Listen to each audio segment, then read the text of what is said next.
I hit the center of a whack-a-mole machine, and suddenly a blunt pain exploded in the center of my skull. I brushed it off and just hit the right side of the whack-a-mole next, but as I did, the same pain tore through. The school in our African village was shut down due to low funds, so my dad handed me the egg crate. Now you can work with me in the family business. We can sell eggs together.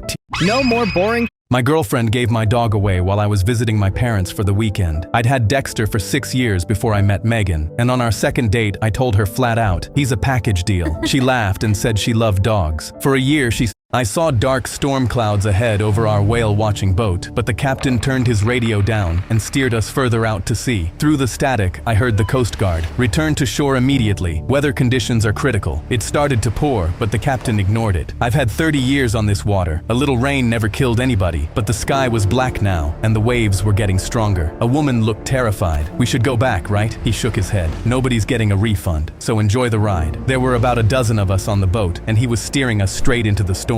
People were gripping their seats. The woman stood up. This is dangerous. We need to turn around now. The captain didn't even look back. Sit down before you fall and sue me. A man ran to the cabinet where the life jackets were and pulled on it, but you needed a key to unlock it. Open this. We need the jackets. The captain patted his pocket where the key was. You don't need them. Sit down and enjoy the ride. Then a huge wave slammed us and water flooded across the deck. I thought the boat was going to tip over any second. I couldn't even swim. The radio kept crackling. Vessel, respond. You are in critical danger. He shut the radio off completely. People were screaming now, soaked and freezing, and the woman grabbed his arm. Please, he shoved her off. One more word, and I throw you overboard myself. Then the boat tilted hard to one side, and water started pouring in faster than it could drain. I knew if I didn't do something, we were all dead. So I grabbed the fire extinguisher off the wall and swung it at the back of the captain's head. He dropped instantly. I dug the key out of his pocket and threw the cabinet open. Everyone, grab a jacket. Then I hit the button to release the life raft, and it inflated off the side. People started climbing on. I ran to the boat's radio and yelled, "We're sinking! Send help, please!" Then jumped onto the raft as the current ripped us away from the boat, fast. I could barely see the boat anymore, and had no idea if he survived or not. The Coast Guard found us moments later, and said if we'd stayed a few minutes longer, none of us would have made it. But then the next morning, the captain washed up on the shore, with the radio clutched in his hand. 30 years on the water, and I didn't even see a single whale.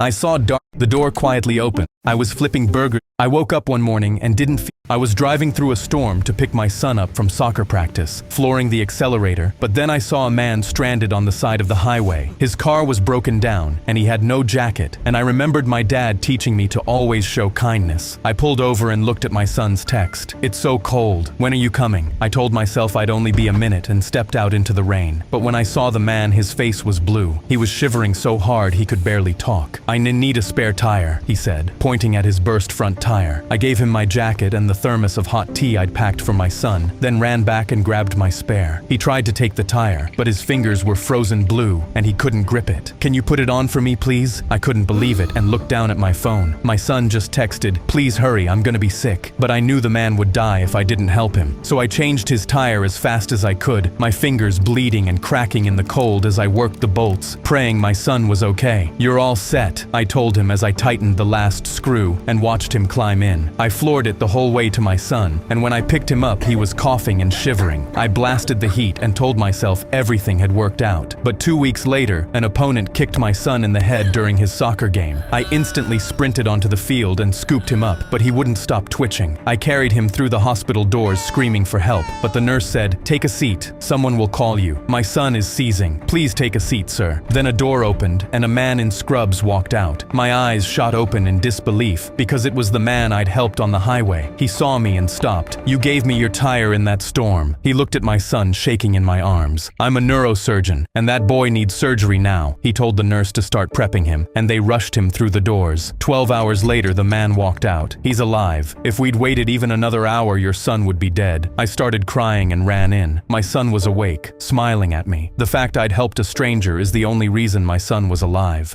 I was driving. The cool older kids befriended me because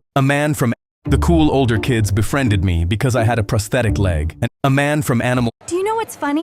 A man The cool older A man from animal control walked into our vet clinic with a dog that wouldn't stop growling. He set the cage down, found this dog tied to a pole on a highway. The owners abandoned it for weeks. The dog was barking aggressively at everyone, but then I saw the dog's neck. The rope cut into the neck, and the wound was infected. If we didn't treat it soon, the dog would die. My coworker laughed. That dog isn't worth saving. I'm scheduling it to be put down tomorrow. My chest tightened. This dog gave up on humans and hated them, but I wasn't going to give up on him. I said, no, I'm going to try to save it. To gain the dog's trust, I put my hand against the cage, but the dog bit me so hard I screamed. My coworker said, see, it's a lost cause. It deserves to die, but I didn't want to give up. I wrapped my hand and came back an hour later. The dog growled and barked the whole time, but I came back the next morning and sat next to the cage because I still wanted him to trust me. I saw the infection was spreading. The wound was darker. I was losing time. I stared at him, and he tilted its head at me, like it was trying to figure out why I hadn't left yet, unlike all the other humans in his life. Something told me to put my hand against the cage again. My heart was pounding. I thought it would bite me, but instead the dog walked over slowly and sniffed my hand. I started crying, but when I saw his wound, I knew I didn't have any time to spare. I slowly opened the cage door, and the dog backed into the corner. I put my hand out, and it came forward and sniffed it. I gently touched its head and started petting him. I could feel it trembling with fear under my hand, but it stayed and trusted me. I started putting cream on the wound. The dog whimpered, but let me treat it. I knew the infection had gone too deep, and it was probably too late. The dog stepped out of the cage for the first time, walked over to me, and put its head in my hand. The same hand it bit 3 days ago. I held it and whispered, it's okay, you're not alone anymore. But then I felt its breathing get slower and slower. Its eyes closed. My heart broke because for the first time in his life, someone stayed, and he died feeling loved. A man from animal control